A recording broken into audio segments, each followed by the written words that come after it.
네, 김민석 국무총리 후보자 얘기부터 좀 해봐야 될 것 같아요.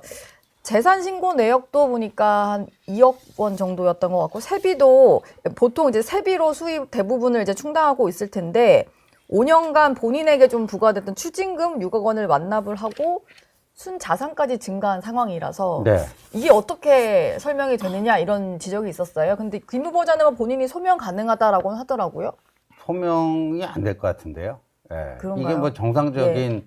그 회계 상식이 있는 사람이라면 이게 불가능한 것들을 네. 뭐 마술, 요술 뭐 이런 거 아니면은 설명이 안 될 것 같고, 그 다음에 일단 상식적이지가 않아요. 이 관계가. 그러니까 예. 본인이 그 7억 5천만 원의 불법 정치자금 3명으로부터 받았다는 거 아니에요? 그중 네. 한 명인 강신성 씨로부터 그 이후에도 계속적인 돈 거래를 했다라는 거. 네. 그 참 믿기가 힘든 일이고, 오늘 아침에 중앙일보가 단독 보도했던데 그 강신성 씨가 21대 국회에서 김민석 의원 후원회장을 3년 반 동안이나 했대요. 네. 맞아요. 오늘 중앙일보 단독 네. 기사. 네, 3년 반 동안 후원회장까지 하고, 또 그 국민의힘 주진우 의원이 밝힌 바에 따르면 1억 4천만 원 그 채무 중에서 4천만 원 강신성 씨가 빌려준 거고, 또 한 사람은 강신성 씨 회사의 감사다. 근데 암만 1천만 원이 뭐 돈 많은 사람한테는 큰 돈 아닐 수도 있겠지만 7년 동안 아무런 담보도 없이 뭐 그렇게 그냥 거의 방치해 두다시피 한 이런 거니까 이게 정상적인 돈 거래 관계라고 볼 수가 없어요. 그리고 예. 강신성 씨는 보니까 뭐 단순한 후원자가 아니고 네. 정치 동업자도만요. 정치 동업자. 네, 네.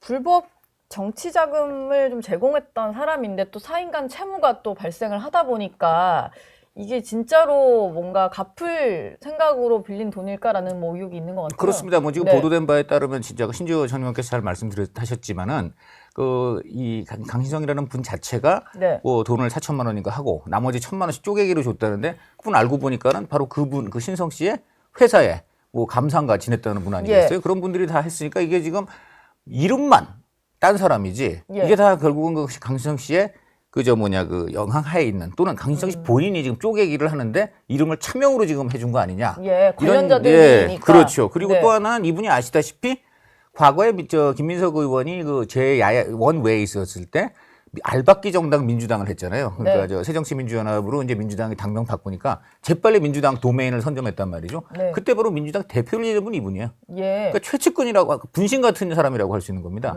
그런데 이런 사람한테서 이런 식으로 굉장히 수상한 것을 받고 네. 그다음에 이거 차용증이라고 써주기만 했지 도대체 언제 이것이 갚아지는지 전혀 예. 그런 것도 없고 이자보다 더 많은 지금 후원금을 그 이후 또 냈다는 정황도 있고 네. 그러니까 이게 지금 소명할 문제가 아니고 검찰 가서 수사를 받고 진술을 해야 될 문제다. 수사를 받아야 될 문제다. 이런 문제가 있고요. 그다음에 지금 그 자녀 학비도 많은 사람들의 공분을 자아내는데 보통 되게 공직자 비리할 때요. 가장 그 경찰이나 사정기관이 그 핵심 타겟으로 노리는 게 바로 자녀 학비입니다. 예. 특히 미국의 이런 그 사립학교 또 대학 이런 데 엄청나게 학비가 들어가는데 1년에 그럼요. 1억 넘게 들지 않아요? 1억은 수험료만 그렇고 예. 그다음에 상식적으로 거기 거기서 생활 거주를 해야 되니까. 그러니까 1억 5천은 기본이죠. 자, 예. 그러면 지금 1억 정도밖에 없어요. 저도 놀랬다기보다 이제 국민들께서 아마 이제 아시게 된 건데 의원들이 1년에 세비 수입이 1억입니다. 1억. 그래서 예. 지금 이제 의원 4년하고 1년 더 했으니까 지금 5억 얼마 나온 게 그거고요. 이 돈 가지고 어떻게 도대체 1억 5천 본인 지금 살기도 빠듯할 텐데 네. 이랬느냐. 지금 본인 말로는 뭐 전 부인이 했다는데 전 부인도 지금 소득세 낸 게 없다는 거 아닙니까? 그래서 대개 이런 게 어떻게 되느냐. 예. 그 국회의원이나 공직자의 경우에 우리나라 예를 들어 무슨 농협이라든가 이제 이런 은행을 통해서 미국에 있는 자녀한테 보내잖아요. 예. 그럼 자녀는 미국에 예를 들어 뭐 뱅크 오브 아메리카 이런 데 계좌가 있을 거 아니에요. 그러면 이 농협에서 뱅크 오브 아메리카로 바로 가느냐? 아닙니다. 중간에 한국은행이 끼어요. 예. 외환 관리에 따라서 한국은행이 다 들여다봅니다. 네. 반드시 한국은행을 거쳐서 가요. 그러니까 이거 아주 수사 쉽습니다. 한마디로 그 김민석 의원이나 김민석 의원 전 부인께서 그 자녀한테 얼마 보냈나? 네. 다 나와요. 예. 그러니까 그게 만약에 소액이거나 안 보냈거나 이런 게 나오면 이거 제3자가 보냈다. 내지 거기서 현지에서 누가 도와줬다. 네. 여러 가지 다른 의혹이 추가될 수 있습니다. 예. 뭐 청문 과정에서 다 소명하겠다라고 김민석 후보자는 얘기를 하고 있는데 그러면서 또 말을 한 게 정치자금법 위반 사건은 표적 사정의 성격이 농후하다. 이게 지난번에 기자간담회 때도 본인 추징금 완납한 걸 얘기를 하면서 오히려 검찰에 과거 행태를 좀 돌아볼 수 있는 거다. 뭐 이런 얘기를 했어요. 이게 뭐 어떤 의미일까요? 아니 그러니까 본인이 그 억울하게 당했다 그러면 나는 무죄다. 나는 뭐 검찰이 기소도 잘못했고 네. 법원이 판결도 잘못했다. 이래야 되는데 무죄 주장은 못 하잖아요. 무죄 주장은 못하죠. 예. 그냥 추징금은 다 완납을 했고, 난 재수 없이 걸렸다는 거 아니에요. 예.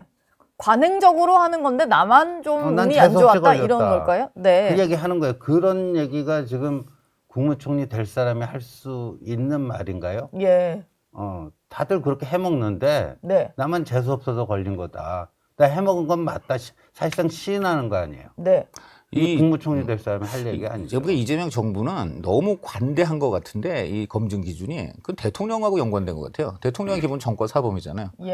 그러니까 기본적으로 한 정과 사범 정도까지는 그냥 검증해서 통과가 되는 건지 네. 또 그다음 각종 재판이나 의혹이 있어도 그 정도는 그냥 나중에 그 다 소명을 할 수 있다고 보는 건지 네. 한마디로 검증 기능이 뭐 윤석열 정부 검증 기능이 마비됐다고 이 비판하던 사람들 입에서 저런 소리가 나온다는 자체가 네. 정말 말도 안 되는 것이고 만약에 저런 논리라면 아니 윤석열 정부 사람들 예를 들어 김건희 여사 이런 사람들은 검찰이 표적으로 나를 이렇게 지금 말이야 말도 안 되는 거 하고 있다. 얼마든지 말할 수 있을 것 같아요. 저런 논리로 하면은. 예. 네.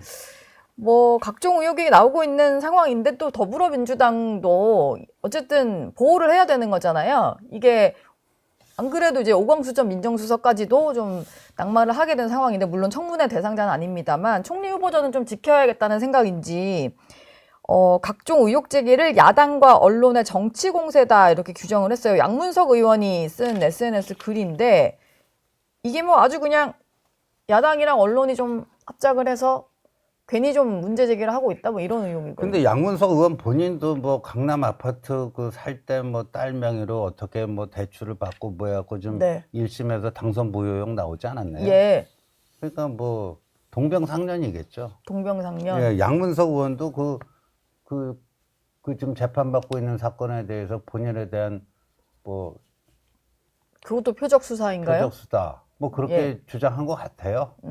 근데 참 민주당도 참 궁합한 모양이에요. 네, 아니, 그러니까 좀 커버 쳐주려고 그래도 좀 도덕적으로 하자가 없거나 네. 이미지도 좀 괜찮은 합리적인 사람이 나와서 이건 좀 너무 과한 검증 아니냐 예. 이렇게 얘기해주면 약간 뭐 물타기 효과가 있을지 모르겠는데 네. 그 양문석 의원이 나와갖고 이렇게 역성을 드니까 더 구려 보여요.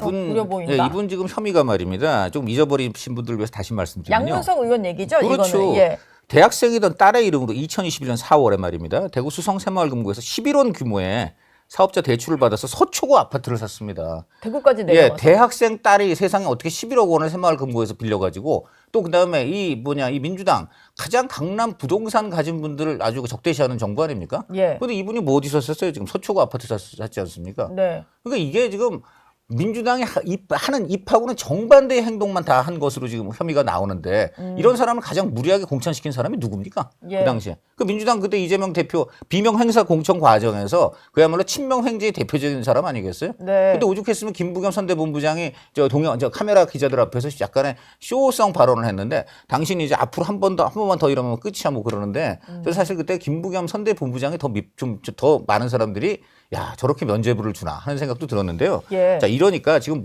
다 이게 거기서부터 시작된 거다. 그러니까 예전에. 이 포인트는 뭐냐면요. 네. 한마디로 지금 민주당은 공천부터 시작해서 모든 게 다 범죄 혐의니 뭐니 그저 친명이면 다 덮고 넘어가는 이러한 게 켜켜이 쌓여 있다 보니까 네. 지금 이렇게 검증도 그냥 마비가 되고 그다음에 누가 봐도 수사 대상인 얘기를 소명하면 된다는 식으로 우기게 되고 네. 그래서 이 구조적인 문제가 계속 나올 수밖에 없다.